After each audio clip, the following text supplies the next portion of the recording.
Conclusion.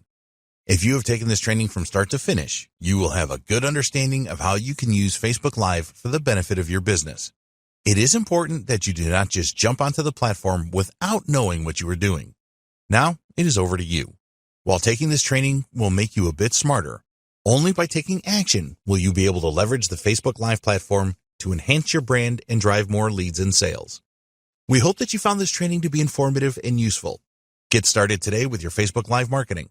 We wish you every success promoting your business on the world's largest social platform.